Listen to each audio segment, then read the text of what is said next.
Hello बच्चों, इस video में पढ़ेंगे महाराणा प्रताप के बारे में।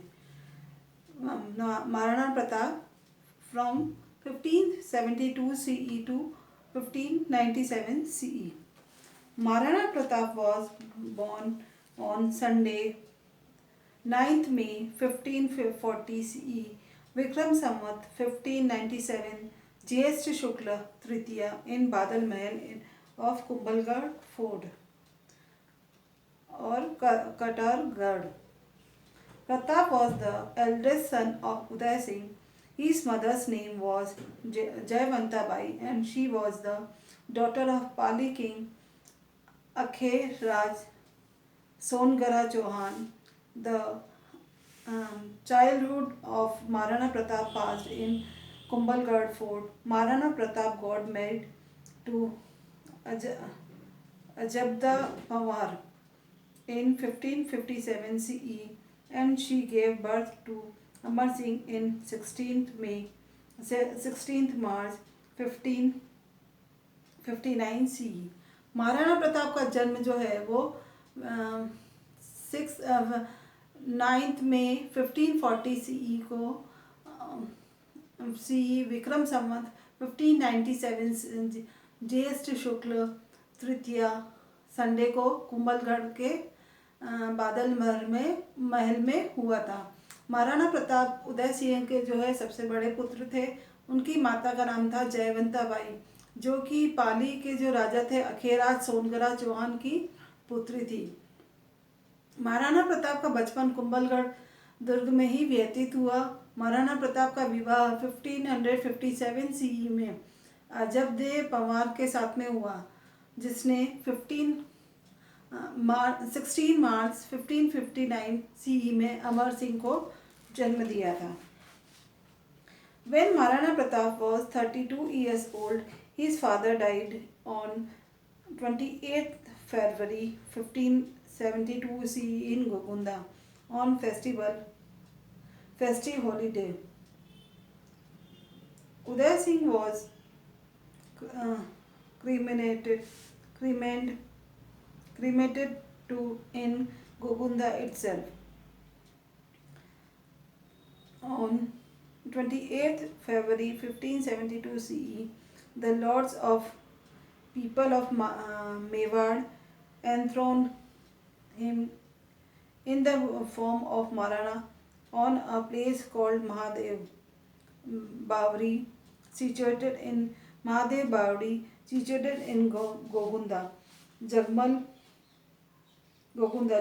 who was nominated as the successor by Maharana Uday Singh, was deprived of throne by the elderly lord of Mewar.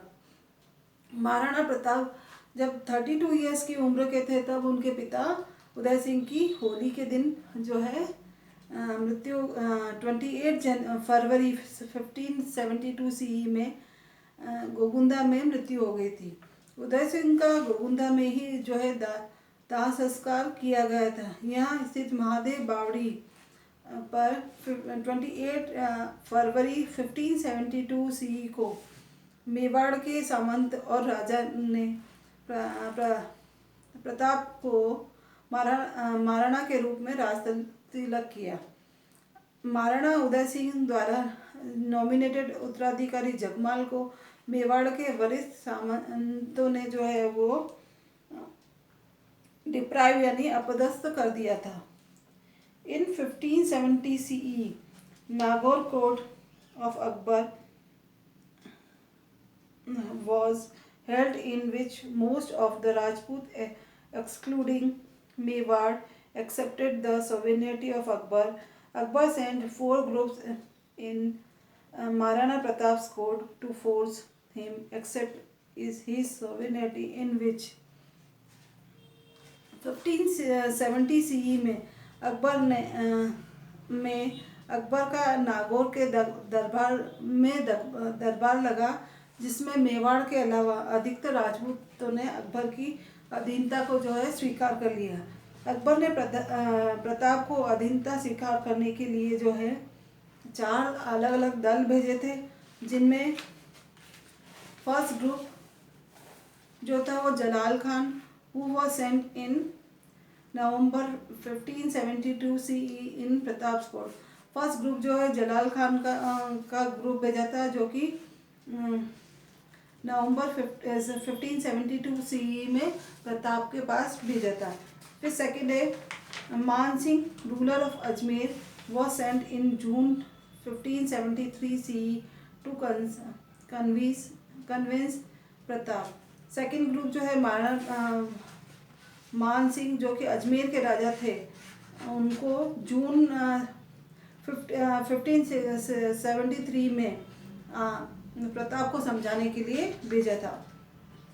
फिर थर्ड ग्रुप जो था वो था भगवान दास ऑफ आमेर, वॉज सेंट इन अक्टूबर 1573।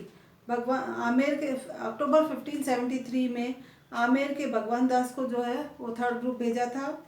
और फोर्थ जो भेजा था वो टोडर मल was sent in December 1573 CE। दिसंबर 1573 में टोडरमल को जो है वो भेजा गया था। When all the four group of delegates remained unsuccessful of convincing Pratap, after then Akbar decided to make Pratap prisoner of war. This plan of making him a prisoner was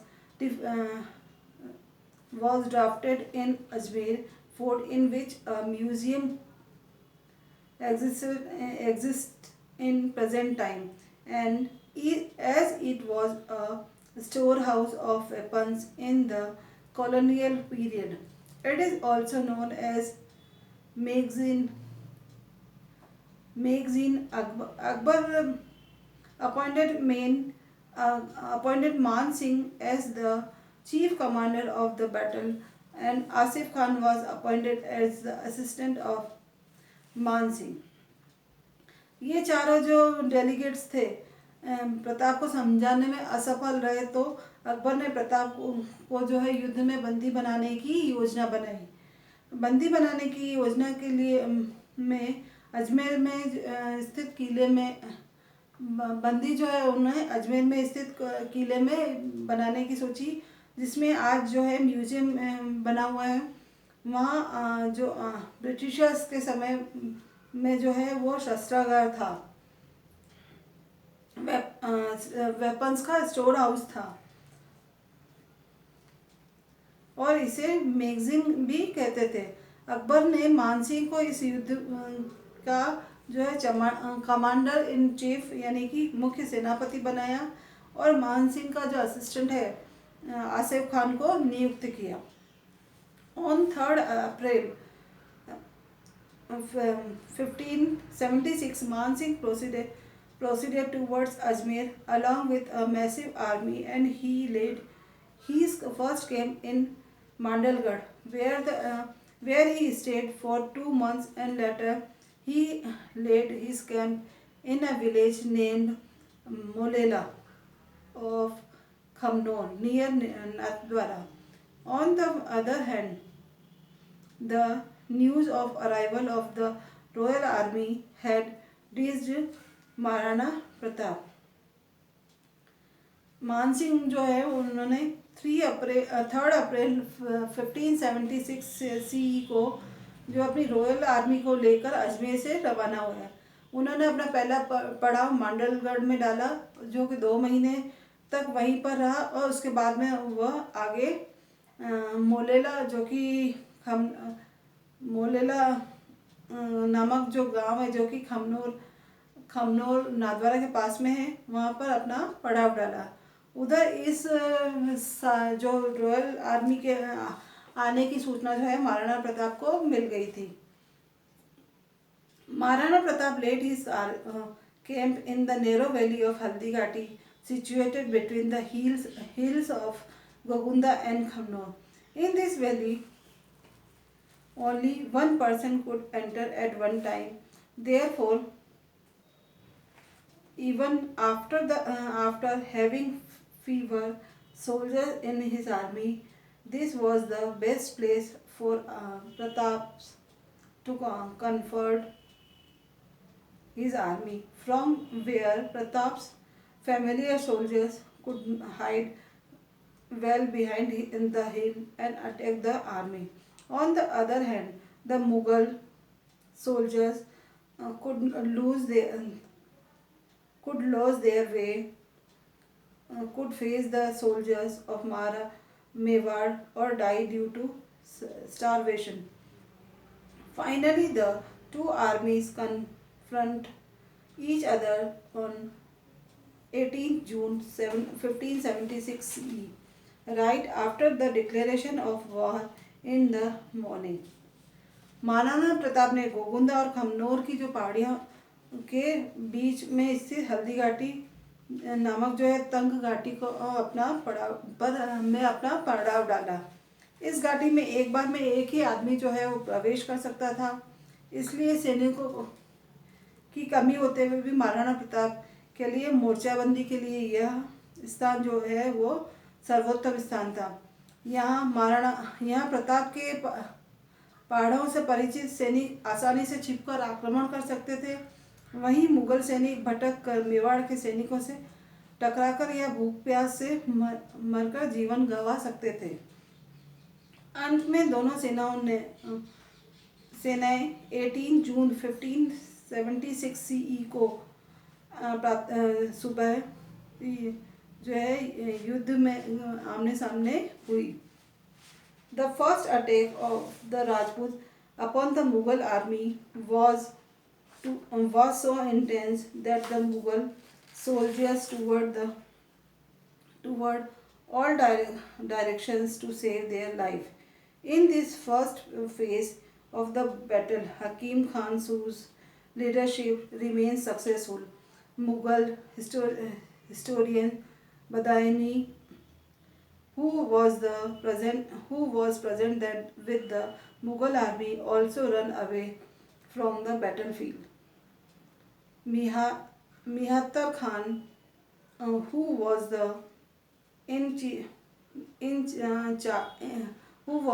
charge of reserve force of the Mughals, circulated the rumors that Emperor Akbar is himself coming along with a massive army. Hearing the news of Akbar's assistance, the Mughal army got some strange, and they again proceeded forward to confront the Rajput. After being successful in the first phase of the battle, the Rajput soldiers also laid their camp on a plain named Raktatalai, situated on the bank of river Banas.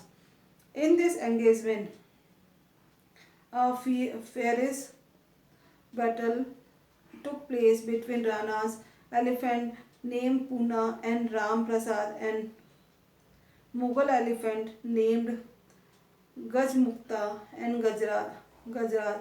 The Mughals took control upon elephant Ram Prasad as his Mahavat died in the war. Elephant Ram Prasad was of extreme importance for the Mughal, and the Akbar renamed him as Pir Prasad. राजपूतों ने मुगल पर जो है पहला बार इतना आक्रामक किया कि मुगल सैनिक चारों ओर जान बचाकर भागने लगे। इस प्रथम जो चरण के युद्ध में हकीम खान सूर का नेतृत्व सफल रहा। मुगल इतिहासकार बदायूं, जो कि मुगल सेना के साथ था, वह स्वयं भी जो है इस युद्ध से भाग खड़ा हुआ था। मुगलों को आरक्षित फौज के प्रभारी मेहतर खान ने ये झूठी अफवाह फैला दी थी कि बादशाह अकबर स्वयं जो है शाही सेना लेकर आ रहे हैं। अकबर के सहयोग की बात सुनकर मुगल सेना की हिम्मत बंधी और वो पुनः युद्ध के लिए तत्पर होकर आगे बढ़े।